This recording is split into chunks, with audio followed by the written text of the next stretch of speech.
Greetings. Wanted to make a brief video on Judah Natzarah, a person who is somewhat of an infamous figure for people who are interested in the subject of One West Israelites within the paradigm of social media, whether YouTube or Facebook. And I'm not going to discuss him in general, but rather more specifically his arguments on the Hebrew language. In particular, his objection that the language cannot be referred to as Hebrew. My Lord in the Hebrew is Adawanya. All right, so that's two mistakes he made right off. Three mistakes. For one, we don't have a language called Hebrew. That's a false word. Okay. Kadash is a fake Hebrew dialect that no one ever heard before the 20th century. I want to. Okay, wait a minute. He said Lashuan Kodash is a fake Hebrew, which there's no such language called Hebrew or even a word called Hebrew.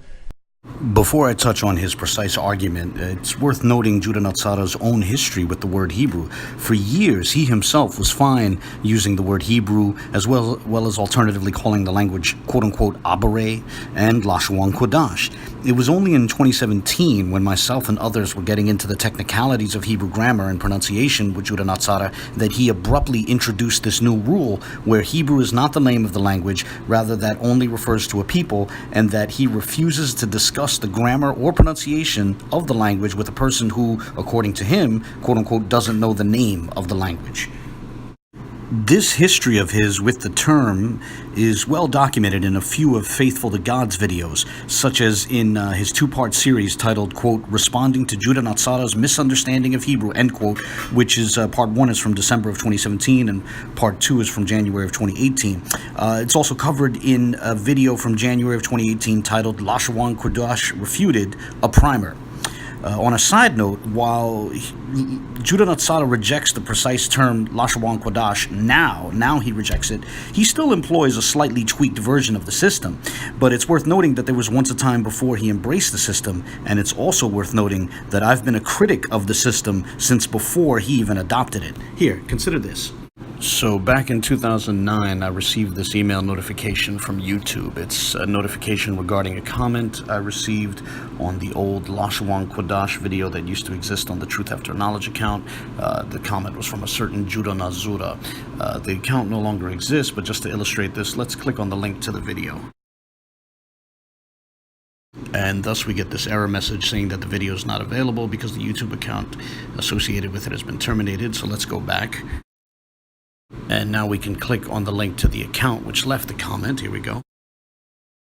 And what do we get but Gary E. Kaiwakochi, Gary the English coach? I think it's obvious that Judah Natzarah is Judah Natzarah. So let's go back to that email and see what he wrote. So back in 2009, Judah Natzarah, back when he was calling himself Judah Natzarah, wrote the following. Yeshua, i.e. he referred to Christ as Yeshua, with a U in it, spoke Aramaic or Syrian Hebrew, and then he ended off with Shalom, with an O in it.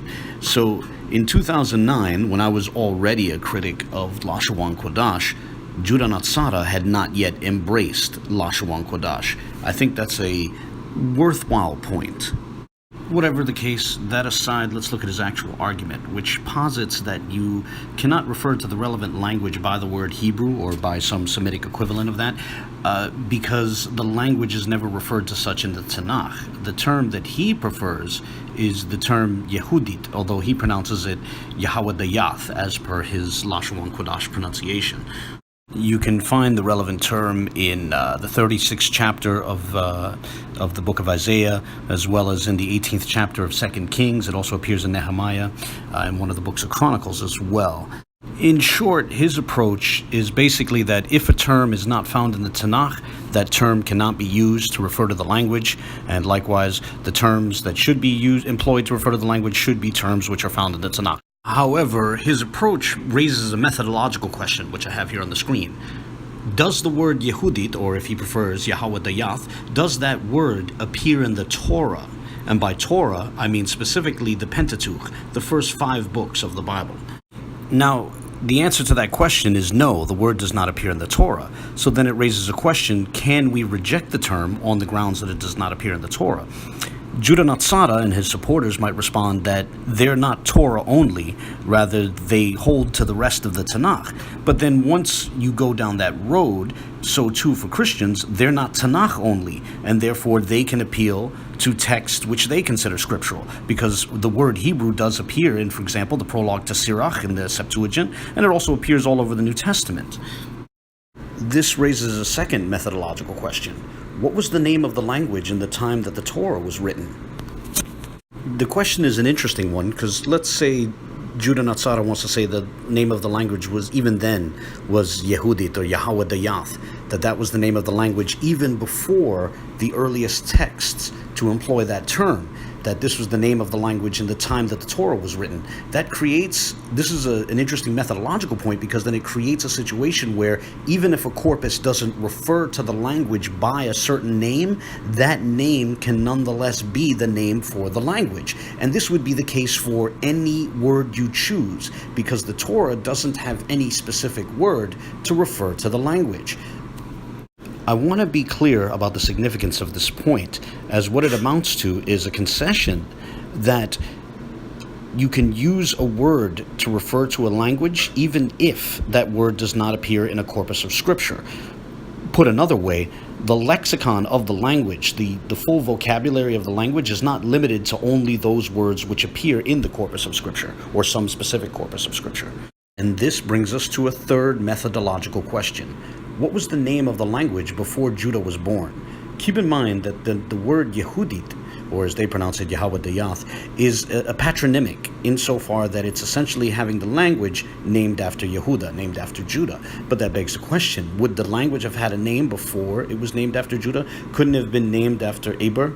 Or more importantly, couldn't it have been named after the group of people known as Hebrews, such as, Abraham and his descendants? Wouldn't that be possible? It seems that the ancient evidence points in favor of an affirmative answer. For example, this is a document that was found among the Dead Sea Scrolls. For those who don't know, the various texts found among the Dead Sea Scrolls were written in Hebrew, Aramaic, and Greek. This is a Greek letter dating to the time of Bar Kokhba, and within it, there's a mention of something written in Hebrew, and when it does so, when it refers to the Hebrew language, it uses the term Ebraisti. Now, this is a term that's also found in the New Testament, in the Greek New Testament, as well as the Septuagint. So we have very, very ancient witness to the practice of referring to the language as Hebrew. This brings me to an interesting point about terminology. So let's go into the Septuagint. This here is my copy of the Septuagint, and I'm going to go to 2 Kings, to the 18th chapter of 2 Kings, where the word Yehudit appears, and show what appears in the Greek text. And what we see there is the term Judaisti. So Yehudit is rendered Judaisti in the Greek text in the Septuagint in 2 Kings. Now, at this point, it begs the question, well, what about the term Ebraisti? So let me turn over to the prologue to Sirach. Hold on one second. And as we go to the prologue to Sirach, we see that alternative term. See, it's right here at the top of the page. That alternative term, Ebraisti. So we have the term Judaisti, and then we have Ebraisti in the book of Sirach. I wanted to show those two texts to make this point. We know that Judaisti is the ancient Greek way of referring to Yehudit, and from that we can infer that the ancient Greek term Ebraisti would likewise be the ancient Greek way of referring to Ibrit. And now I'd like to turn to the Peshitta, the ancient Syrian Aramaic translation of the Bible. So here, this is my Peshitta. So what I'm going to do is, there's several places in the New Testament where the word Hebrew is used, and I'd like to see how that's rendered in the Peshitta. So in this case, I'm actually in the Gospel of John. I could also turn to Revelation. There's an interesting text in Revelation 9, which discusses the word Abaddon, but in this case, I'm just going to the Gospel of John, and what we find here is the term Ebraiot. So the Syriac word for Hebrew, for the Hebrew language, is Ebraiot. Now, here's the Syriac word for Yehudit. In those texts in the Old Testament which refer to Yehudit, the Syriac text, the Peshitta Old Testament, refers to it, renders it Yehudayit. What appears underneath the Syriac text here is not a translation, but rather a transcription. I re-render the Syriac text into the Ashuri script, i.e. the standard Hebrew script, and so to the Phoenician script, also known as the Paleo-Hebrew script, just so people can see how the relevant Syriac term is spelled.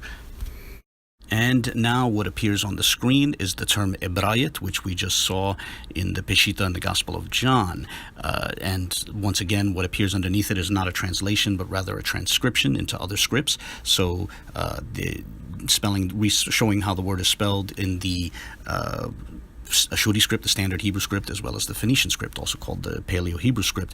The point is to make this point. If the Syriac word Yehudayit corresponds to the Hebrew word Yehudit, then it makes sense that the Syriac term Ebrayit corresponds to the Hebrew term Ibrit. Another word we can make recourse to is the Arabic word for the language, Ibriya, which is the Arabic word for the Hebrew language. And if we treat the ta marbuta at the end as a tau, then it's spelled exactly the same as the Hebrew word Ibrit. And so what we find here, the point of this exercise is that if we make recourse to Semitic languages, we have considerable support for referring to the language as Ibrit. And so too, if we make recourse to ancient Greek texts, whether they be in the Septuagint or in the New Testament, or even a letter found amongst the Dead Sea Scrolls, and I could have also gone into Josephus and, the writings of Josephus and Philo, we have ancient support for referring to the language as Hebrew, and the term employed, the most popular term employed, corresponds to the Hebrew word Ibrit.